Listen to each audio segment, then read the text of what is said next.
이 영상은 한국인터넷진흥원으로부터 예산 지원을 받아 제작됐습니다.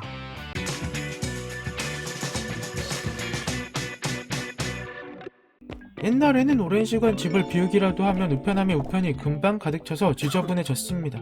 그런데 요즘 우편함들을 보면 그런 일이 별로 없습니다. 이유가 뭘까요? 그 이유는 안내문이나 고지서 등의 우편을 모바일로 받는 사람이 많아졌기 때문입니다. 사실 기존 종이 우편은 잘못 배달되기도 했고 제대로 배달됐어도 수신 열람 여부를 알 수 없었습니다. 그리고 일부 우편에는 중요한 개인 정보가 들어있어서 유출의 위험도 있었고 때로는 납부 고지서를 기간 내에 확인하지 못하는 문제도 있었습니다.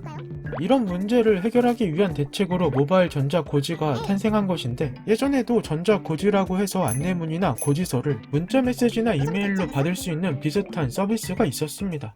문제는 내가 받아야 할 안내문이나 고지서를 따로 파악해서 각각의 웹사이트에 들어가 직접 신청해야 했기에 번거로워서 신청하는 사람이 별로 없었다는 겁니다.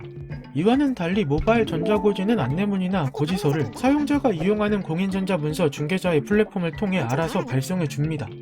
이런 일이 가능해진 이유는 정부가 ICT 규제 샌드박스를 통해 보유하게 된 연계 정보와 기업이 회원 가입 등을 통해 보유하게 된 연계 정보를 서로 매칭해 실제 사용 중인 전화번호나 네이버, 카카오 등의 아이디로 전자고지를 발송할 수 있도록 허가받았기 때문입니다.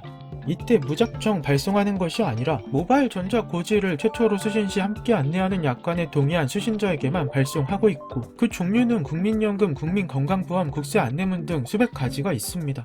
한번 동의하면 편리하게 안내문이나 고지서를 전부 모바일 전자고지로 받아볼 수 있으나 모바일로 전부 받는 것이 싫은 분도 있을 수 있으니 잘 생각해서 동의하길 바랍니다.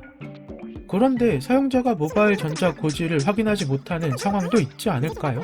사용자가 수신을 차단하거나 장시간 확인하지 않는다면 일정 기간을 두고 사용자가 이용하는 다른 플랫폼을 통해 순차 발송됩니다. 만약 모든 플랫폼에서 확인하지 않았다면 우편으로 발송하고 있으니 걱정하지 않아도 됩니다. 이렇듯 모바일 전자고지는 종이 우편에 비해 장점이 많은데 국가적인 차원으로 봤을 때 통지 업무 비용의 절감과 사회적 환경적 비용의 절감, 불필요한 행정력 낭비를 방지해주는 등 큰 도움을 주고 있습니다. 현재 모바일 전자고지 발송량이 연간 1억 건 이상이라고 하고 계속 증가 추세라고 하니 기대 효과는 더욱 커질 것으로 전망합니다.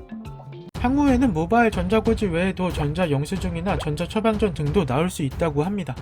일상 속 편안한 디지털 생활을 위해 빠르게 변화가 일어나고 있는데 이런 변화에 익숙하지 않은 디지털 취약계층에는 기존 방식의 우편으로 발송하거나 따로 교육을 제공하는 등 불편함이 없도록 노력하고 있다고 합니다. 궁금증이 해결되셨나요?